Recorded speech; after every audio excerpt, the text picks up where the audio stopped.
Hello everyone, this is your Roshan भैया।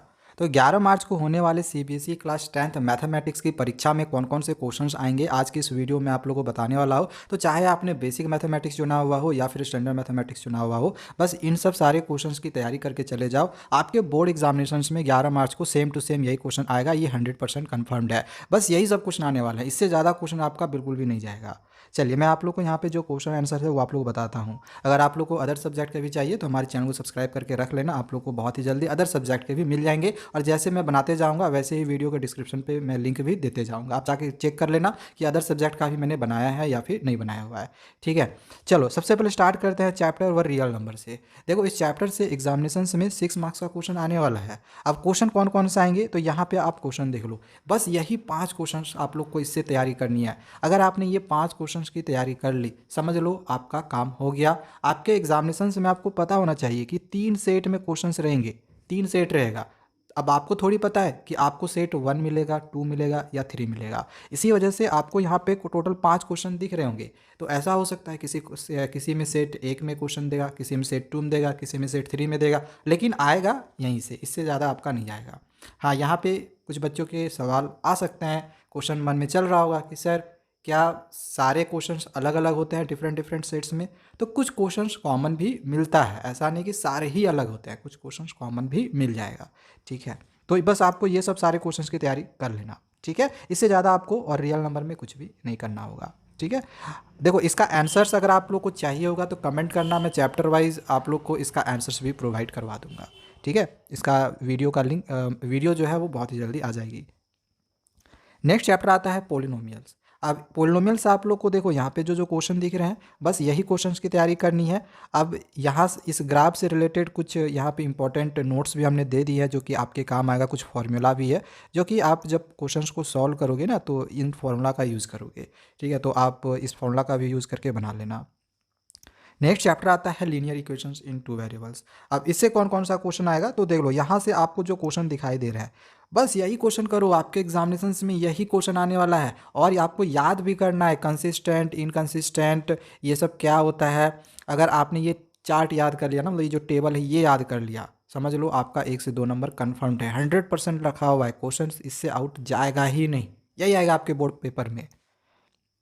और एक क्वेश्चन आप लोग को एलिमिनेशन मेथड या फिर सब्स्टिट्यूशन मेथड से सॉल्व करने के लिए रह सकता है। अब इससे एक क्वेश्चन आप लोग का वर्ड प्रॉब्लम में रहेगा। अब जो वर्ड प्रॉब्लम का क्वेश्चन है वो एनसीईआरटी का टेक्स्ट बुक निकालना और एक्सरसाइज 3.2 के ये क्वेश्चंस और एक्सरसाइज 3.3 के बस ये क्वेश्चंस कर लेना। एनसीईआरटी किताब से ये दोनों क्वेश्चंस को कर लेना, बस यही सब क्वेश्चन आएगा आपका वर्ड प्रॉब्लम से, एनसीईआरटी से ही आएगा, आउट नहीं जाने वाला है। ठीक है, क्वेश्चन एनसीईआरटी से ही रहता है।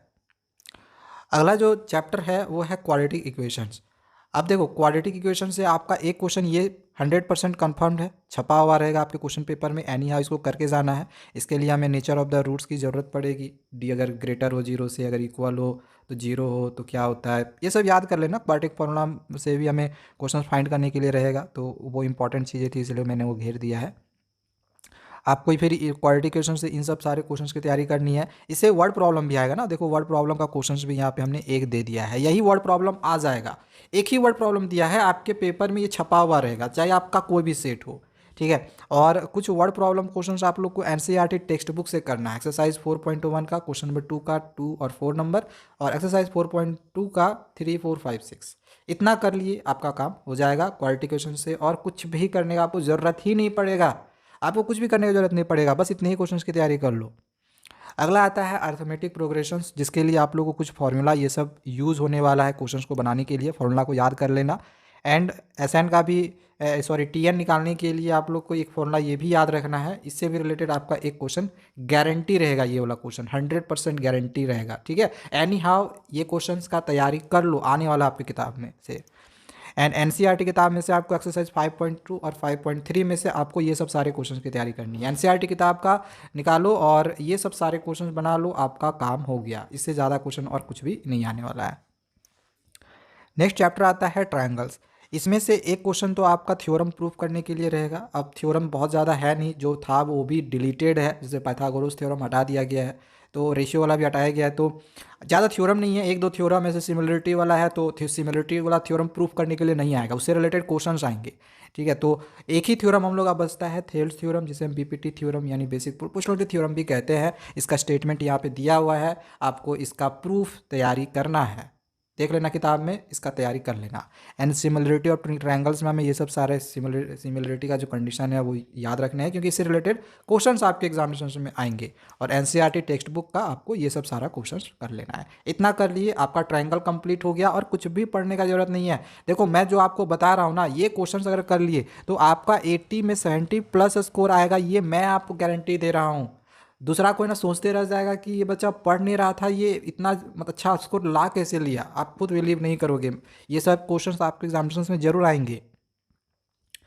नेक्स्ट चैप्टर आता है कोऑर्डिनेट ज्योमेट्री। इससे भी एग्जामिनेशंस में 6 मार्क्स का क्वेश्चन आएगा, जिसमें आपको डिस्टेंस फार्मूला से एक क्वेश्चन 2 मार्क्स में रहेगा, और ये 3 नंबर का एक क्वेश्चन जो है वो सेक्शन फार्मूला से रहेगा। और हो सकता है कि आपको डिस्टेंस फार्मूला से एक क्वेश्चन जो है असर्शन रीजन में या फिर एमसीक्यू में किसी भी तरीके से पूछ दे। तो यहाँ से डिस्टेंस फार्मूला से ये 2 क्वेश्चंस आने वाला है, इसको कर लेना। एंड सेक्शन फार्मूला से आप लोग का कुछ क्वेश्चंस यहाँ पे मैं दे रहा हूँ, बस यही सब सारे क्वेश्चंस कर लो। एनसीईआरटी इसके लिए आपको छूना भी नहीं पड़ेगा, एनसीईआरटी किताब से मत करो, कुछ मत करो, बस यही क्वेश्चन कर लो, यही पेपर में आपके आएंगे, ये 100% गारंटी है। ठीक है ना। नेक्स्ट चैप्टर आते हैं ट्रिग्नोमेट्री। इसमें से 6 से 7 नंबर का क्वेश्चन आपका आने वाला है। और ट्रिग्नोमेट्री से रिलेटेड पता है आपको, ये फॉर्मूला बेस्ड चैप्टर ही है पूरा, तो आपको ये सब सारा फॉर्मूला याद रखना है। इसके लिए आपको कुछ इंपॉर्टेंट एल्जेब्रिक फार्मूला भी याद रखना होगा, ये सब सारा इसको याद रखोगे। देन इसको याद करने के बाद यहाँ पे ये सब सारे क्वेश्चंस की तैयारी कर लेना, यही सब क्वेश्चंस आपके एग्जामिनेशन में आएगा। और ये वाला जो टेबल है इसको याद कर लेना, क्योंकि इस टेबल से क्वेश्चंस गारंटी है इस तरह का एक इवेलुएट करने के लिए आएगा ही आएगा। ठीक है, तो एनी हाउ इसको याद करके जरूर जाना। एंड एनसीईआरटी टेक्स्ट बुक से आपको ट्रिग्नोमेट्रिक आइडेंटिटीज़ के लिए 1 से 10 तक एक्सरसाइज 8.3 का कर लेना। आपके पेपर में से क्वेश्चंस 1 से 2 क्वेश्चन जो है यहीं से छपा हुआ रहेगा, 100% छपा हुआ रहेगा।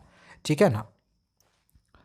नेक्स्ट आते हैं height and distance. Height and distance के लिए यहाँ पे इसको ट्रायंगल बना लेना। ठीक है, यहाँ पे ट्रायंगल नहीं बना हुआ है, यहाँ पे ट्रायंगल है, यहाँ पे 90 डिग्री हुआ है, तो ये परपेंडिकुलर है, बेस है, हाइट है, इसके लिए ये सब फॉर्मूला होता है, हमें पता है।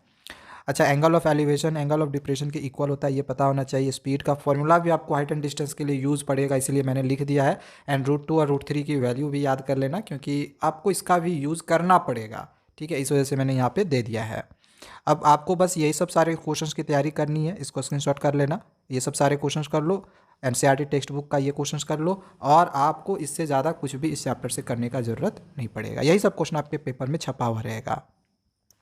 नेक्स्ट आते हैं सर्किल में। सर्किल से आपको 2 थ्योरम की तैयारी करनी है, इसका प्रूफ कर लेना। प्रूफ करने के लिए सर्किल में जरूर आएगा, और यही दोनों में से एक आएगा। अगर नहीं आ रहेगा तो यहीं से आएगा, अदरवाइज प्रूफ वाला नहीं आएगा, आएगा डायरेक्ट फिर आपका क्वेश्चन आएगा। अब क्वेश्चंस कौन कौन से आएंगे, जैसे ये सब सारे क्वेश्चंस आएंगे, एनी हाउ सर्किल से ये सब सारे क्वेश्चंस को कर लो, यही आपके पेपर में छपा हुआ रहेगा। ठीक है, 4 5 6 क्वेश्चंस होगा, ये सब सारे क्वेश्चंस कर लोगे, आपका सर्किल का चैप्टर जो है आपको, और उसमें से कुछ भी करने का जरूरत नहीं पड़ेगा, वही सब सारे क्वेश्चंस आने वाले हैं। नेक्स्ट चैप्टर आता है जो कि है एरियाज रिलेटेड टू सर्किल। इसमें भी बहुत सारा फार्मूला है, और ये सब सारा फार्मूला का आपको यूज़ भी करना पड़ेगा। ठीक है, जिसमें आपको area of sector, area of segment, minor segment, major segment, length of arc, ये सब आपको याद करना पड़ेगा। बिना याद किए हुए क्वेश्चंस आपका इसमें से नहीं बनेगा, और ये सब सारे क्वेश्चंस आपके एग्जामिनेशन में आने वाले हैं, तो इसको कर लेना। ठीक है, और इसमें आपको कुछ एनसीईआरटी के क्वेश्चंस भी करने हैं, जैसे एक्सरसाइज 11.1 का आपको ये सब सारा क्वेश्चंस कर लेना है। बस ये कर लो, आपका ये चैप्टर कंप्लीट हो गया। इस चैप्टर से और कुछ भी इससे ज़्यादा नहीं आने वाला है। ठीक है ना। नेक्स्ट चैप्टर आते हैं जो कि है वॉल्यूम एंड सरफेस एरिया। देखो ये भी जो है फॉर्मूला बेस्ड चैप्टर है, और इसमें भी आपको बहुत सारा फॉर्मूला याद करना पड़ेगा। जैसे cuboid lateral surface area of cuboid क्या होता है, जिसको हम एरिया 4 वॉल्स भी कहते हैं, ये होगा। फिर टोटल सरफेस एरिया क्या होगा, वॉल्यूम क्या होगा।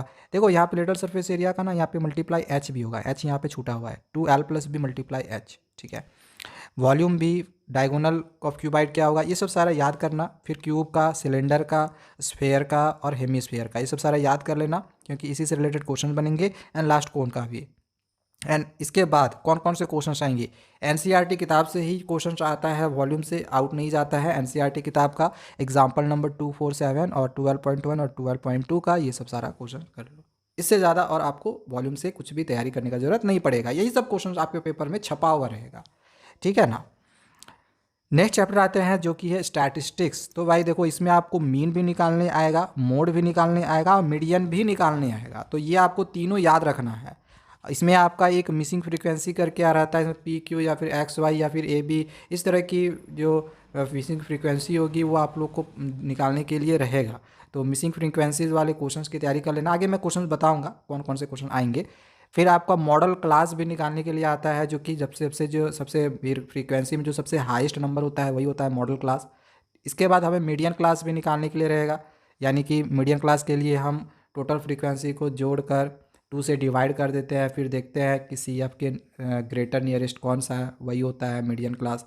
फिर हमें अपर लिमिट और लोअर लिमिट निकालने के लिए रहेगा। तो ये भी सीख लेना, लोअर लिमिट हमें पता है, जो इनमें से जो छोटा नंबर होगा वही होगा लोअर लिमिट, जैसे 40 है लोअर लिमिट, ये है अपर लिमिट, 50 जो है वो अपर लिमिट है। तो ये सब कर लेना, median class, model class, lower limit, upper limit, question यहीं से आएगा। और एक ये वाला फॉर्मूला से भी क्वेश्चन आ सकता है, जिसमें मीन मोड दिया हुआ है, बोल देगा मीडियन निकालो। ठीक है, किसी भी तरीके से क्वेश्चंस को दे सकता है। आगे मैं क्वेश्चन दूंगा, चिंता मत करो।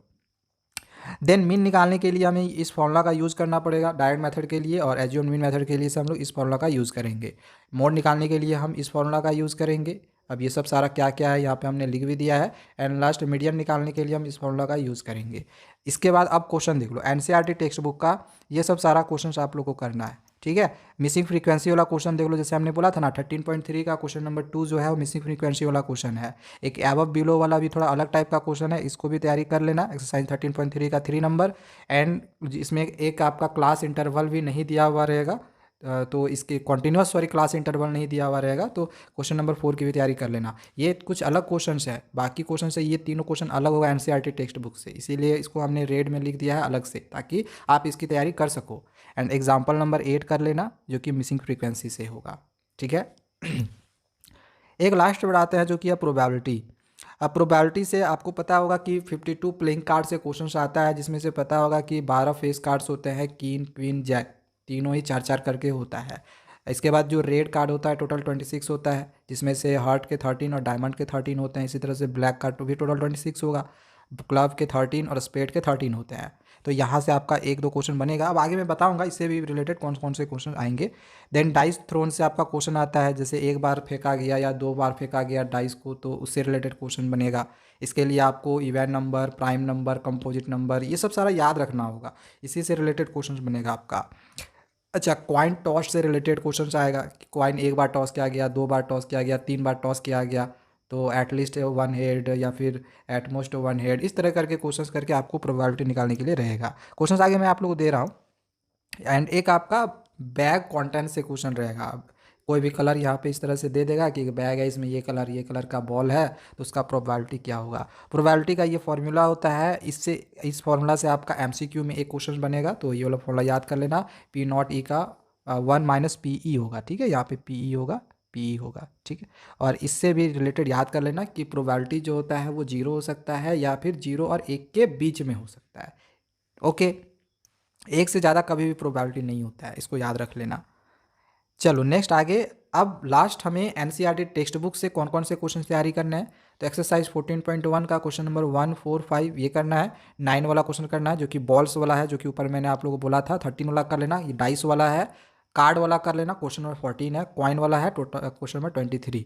एंड 24 नंबर भी डाइस वाला है। तो आपको ये सब सारा क्वेश्चंस का तैयारी कर लेना है। बस अगर आपने इतने क्वेश्चंस की तैयारी कर ली ना, जो भी मैंने अभी आप लोग को यहाँ पे दिए हैं, तो समझ लो आप 80 में 70 प्लस स्कोर लागे। जो भी आपका नंबर कटेगा ना, जो भी नंबर कटेगा वो बस आपका हो सकता है केस बेस्ड क्वेश्चंस में कटे, क्योंकि केस बेस्ड क्वेश्चंस हमने यहाँ पे नहीं दिए। केस बेस्ड क्वेश्चंस के लिए अलग से वीडियो आएगी।